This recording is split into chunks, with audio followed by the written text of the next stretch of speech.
Assalamualaikum warahmatullahi wabarakatuh. Salam prakarya dan kewirausahaan. Pada semester genap untuk kelas 12 di SMAN 1 Python, saya akan memilih bidang pengolahan di dalam mapel prakarya dan kewirausahaan, di mana pada semester ganjil kemarin atau semester 5 telah mempelajari prakarya dan kewirausahaan di bidang kerajinan. Jadi untuk semester genapnya di bidang pengolahan. Di bidang pengolahan ini ada satu pembahasan, yaitu tentang wirausaha produk pengolahan makanan khas daerah yang dimodifikasi.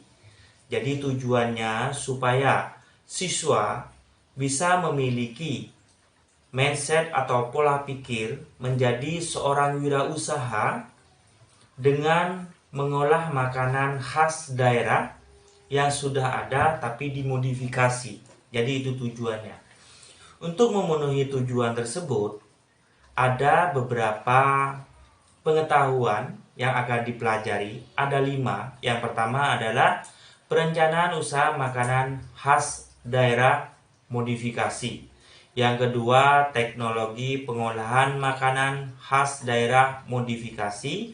Yang ketiga, perhitungan harga makanan khas daerah modifikasi. Yang keempat, media promosi makanan khas daerah modifikasi. Yang kelima, konsinyasi makanan khas daerah modifikasi.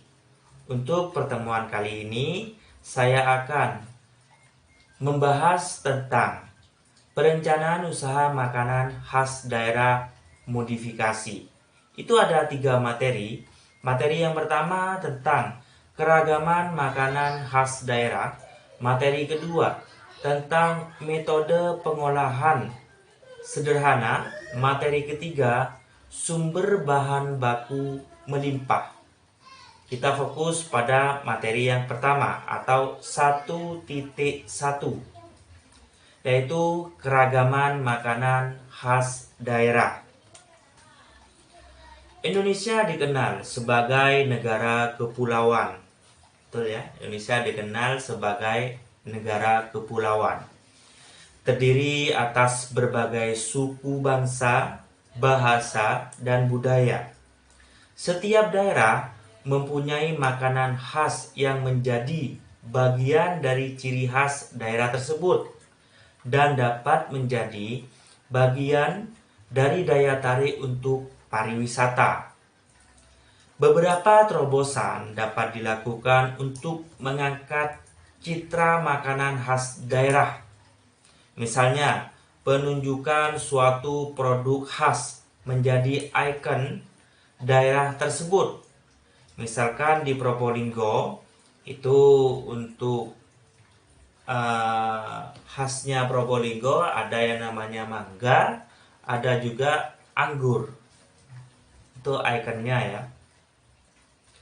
Aturan untuk mewajibkan hotel atau penginapan menyajikan welcome drink dengan minuman khas daerah tersebut. Misalkan wedang jahe atau apalah. Kalau di daerah yang dingin, kita sediakan minuman khas daerah yang hangat. Kalau di daerah hangat, ya sebaliknya, kita sediakan minuman khas daerah yang dingin. Seperti itu intinya ya. Terus selain menyajikan welcome drink minuman khas daerah, pembuatan kemasan yang menarik dan bertuliskan oleh-oleh khas daerah Probolinggo, semisal seperti itu. Hal tersebut akan menjadi promosi positif untuk meningkatkan nilai jual makanan khas daerah dan pariwisata daerah.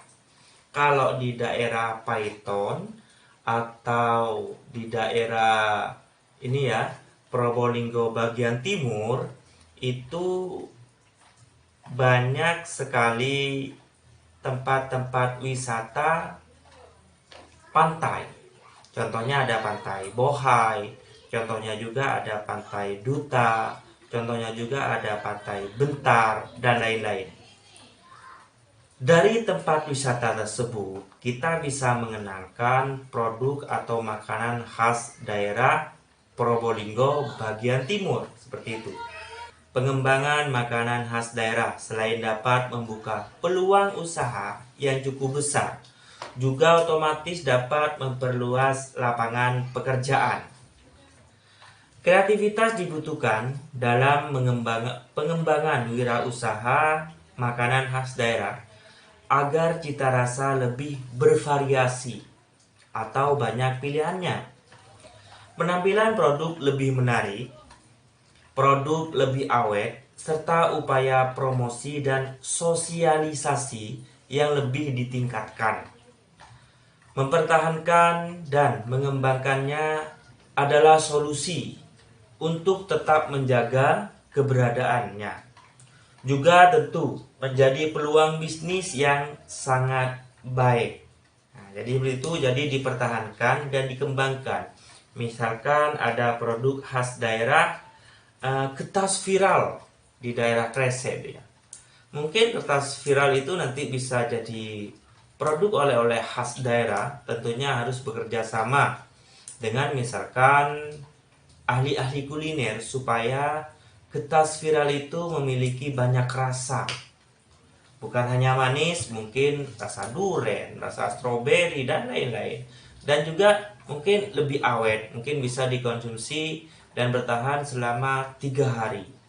Bisa ya. Tapi harus bekerja sama dengan ahli kuliner atau ahli tata boga. Seperti itu. Beberapa jenis wirausaha bisa menjadi alternatif dalam pemilihan ide. Banyak siswa yang mengungkapkan keinginannya untuk mempunyai usaha sendiri. Namun, tak kunjung juga menemukan ide wirausaha yang pas. Padahal ide wirausaha dapat diperoleh dari mana saja, mulai dari apa yang kita lihat di lingkungan sekitar, apa yang kita dengar sehari-hari, melihat potensi diri sendiri, mengamati lingkungan, sampai dengan meniru wirausaha orang lain yang sudah sukses. Intinya, ide wirausaha dapat dipilih dari upaya pemenuhan apa yang dibutuhkan manusia, mulai kebutuhan primer, sekunder, dan tersier. Perlu diingat bahwa berwirausaha sesuai dengan karakter dan hobi kita akan lebih menyenangkan. Betul ya? Terkadang siswa itu untuk mencari ide itu terkadang bingung. Dari mana saya harus memulai?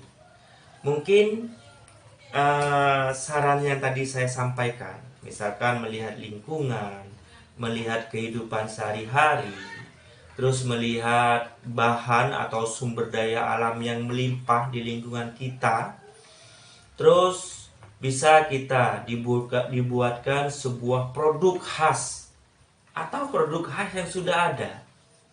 Misalkan tadi ada kertas viral ya di daerah Kresek itu. Jadi itu dimodifikasi supaya banyak variasinya, banyak varian atau pilihan. Karena apa? Kalau kita punya usaha di bidang kuliner, harus banyak pilihan supaya konsumen itu tidak bosan dan merasa dimanjakan, seperti itu.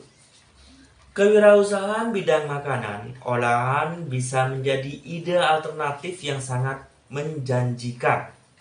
Ada pesan motivasi dari seorang dosen kewirausahaan senior dari Fakultas Teknologi Pertanian IPB, yaitu Bapak Insinyur Susarsono Wijandi. Beliaunya sudah almarhum. Motivasinya yaitu adalah selama manusia masih makan, maka bisnis makanan dan minuman tidak akan pernah mati. Jadi itu motivasi dari Insinyur Susarno Wijandi, seperti itu. Pilihan wirausaha pada produk makanan khas daerah adalah pilihan yang tepat karena banyak faktor kemudahan dan peluang yang didapat dari wirausaha di bidang ini. Banyak daerah di Indonesia yang pariwisatanya sangat berkembang karena daya tarik makanan khas daerahnya, kulinernya, dan daya tarik oleh-oleh produk makanan olahannya. Contohnya, ada bakpia dari Jogja, ada buah apel dari kota Batu Malang, ada susu bermi Probolinggo, ada ikan asap gending Probolinggo, dan tape yang dari Bondowoso. Sebagai seorang wirausahawan pemula, sangat dianjurkan untuk lebih kreatif dan inovatif dengan wirausaha yang dijalankannya. Artinya, selalu melakukan pengembangan produk agar memiliki varian lebih dan mempunyai kelebihan dibanding yang lainnya. Itu ya. Jadi harus kreatif dan inovatif. Harus berpikir, oh nanti tahun 2025 itu banyak sekali orang yang akan menyukai ini. Cari informasi di internet. Tahun 2025 itu apa yang akan disukai orang? Warna apa yang akan disenangi? Itu berpengaruh ya. Kalau kita bisa berpikir jauh seperti itu, berpikir dari sekarang 2024, kita sudah berpikir 2025, yaitu tentang makanan khas daerah supaya berkembang tidak ketinggalan zaman.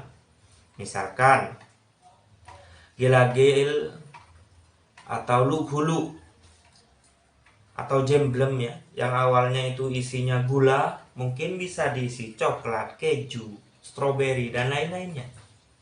Atau mungkin serabi yang awalnya toppingnya itu menggunakan gula, kita rubah stroberi, keju. Nah, itu namanya membuat banyak varian rasa, tapi produknya tetap khas daerah.